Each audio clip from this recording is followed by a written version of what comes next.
ৰাষ্ট্ৰপতিৰ অভিভাষণৰ ওপৰত আজি উত্তৰ দিয়ে প্ৰধানমন্ত্ৰী নৰেন্দ্ৰ মোদী। আজি সন্ধিয়া সদনৰ মজিয়াত প্ৰধানমন্ত্ৰী মোদীয়ে বিৰোধীক আক্ৰমণৰ লক্ষ্য হিচাপে বাছি লয়।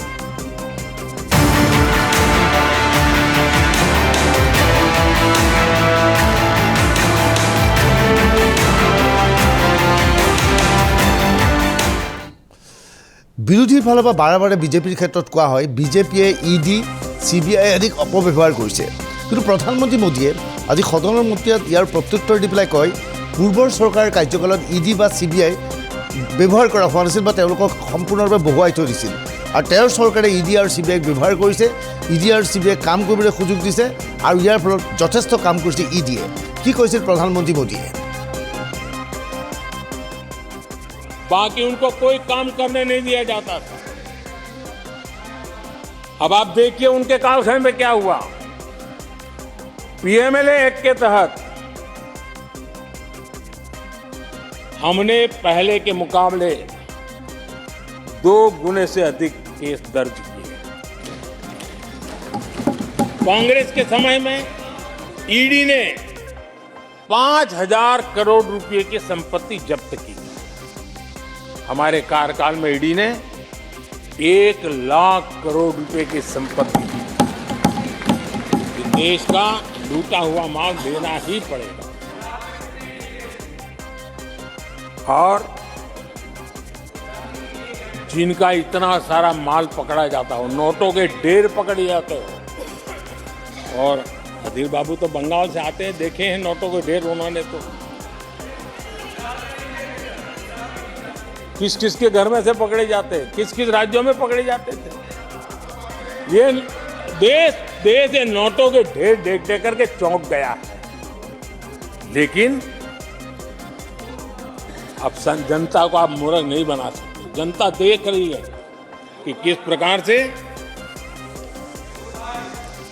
यूपीए सरकार में जो भ्रष्टाचार की बातें होती थी उसका टोटल 10-15 लाख करोड़ का रहा, चर्चा होती थी। हमने लाखों करोड़ के घोटाले तो अटकाए, लेकिन उन सारे पैसों को गरीबों के काम लगा दिया, गरीबों के कल्याण के लिए। अब बिचौलियों के लिए गरीबों को लूटना बहुत मुश्किल हो गया है। Direct benefit transfer, Jan Dhan account, Aadhaar, mobile, उसकी ताकत हमने पहचानी है। 30 लाख करोड़ रुपए से ज्यादा रकम हमने लोगों के खाते में सीधी पहुंचाई। और अगर कांग्रेस के एक प्रधानमंत्री ने कहा था कि 1 रुपया भेजते हैं 15 पैसे पहुंचते हैं, अगर उस हिसाब से मैं देखूं तो हम जो 30 लाख भेजे हैं, अगर उनका जमाना होता तो कितना रुपया कहां चला जाता, इसका हिसाब लगाइए। 15% मुश्किल से लोगों के पास पहुंचता, बाकी सब कहां चला जाता।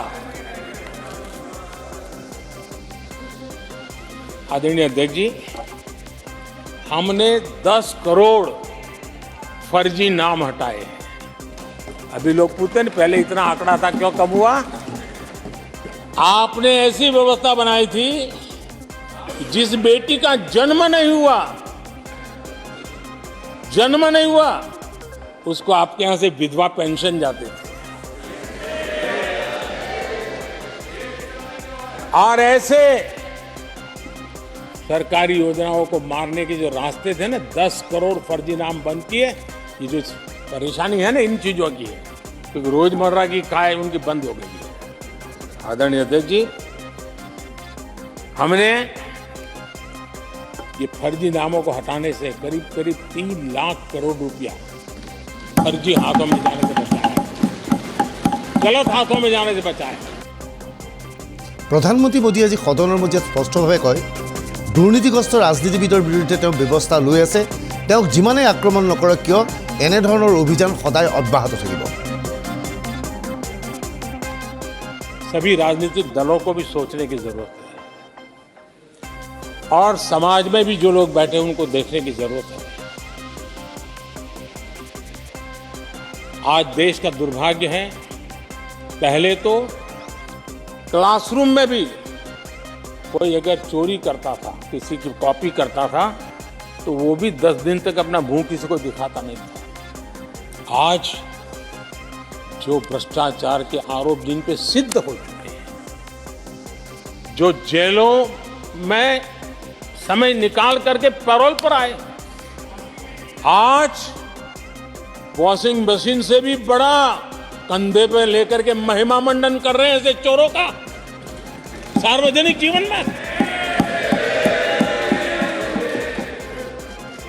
कहां ले जाना चाहते हो देश को तुम?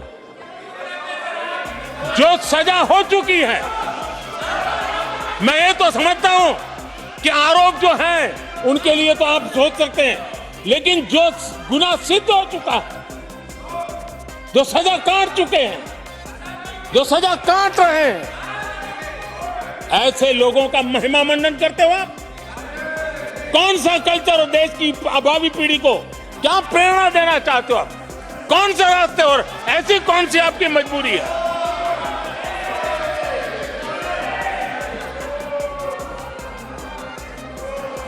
और ऐसे लोगों का महिमा मंडन किया जा रहा है, उनको महान बताया जा रहा है। जहां संविधान का राज है, जहां लोकतंत्र है, मान्य अध्यक्ष जी, ऐसी बातें लंबी नहीं चल सकती हैं। ये लोग लिख करके रखे हैं कि ये जो महिमा मंडन का काम चल रहा है उनका, वो अपने ही खात्मे की चिट्ठी पे सिग्नेचर कर रहे हैं। पवित्र सदन में फिर से दोहराना चाहूंगा, जिसको जितना जुल्म मुझ पर करना है कर ले, मेरी भ्रष्टाचार के खिलाफ लड़ाई चलती रहेगी। जिसने देश को लूटा है उनको लौटाना पड़ेगा, जिन्होंने देश को लूटा है उनको लौटाना पड़ेगा। ये मैं देश को इस सदन की पवित्र जगह से वादा करता हूं। जिसको जो आरोप लगाना है लगा लें, लेकिन देश को लूटने नहीं दिया जाएगा, और जो लूटा है वो लौटाना पड़ेगा।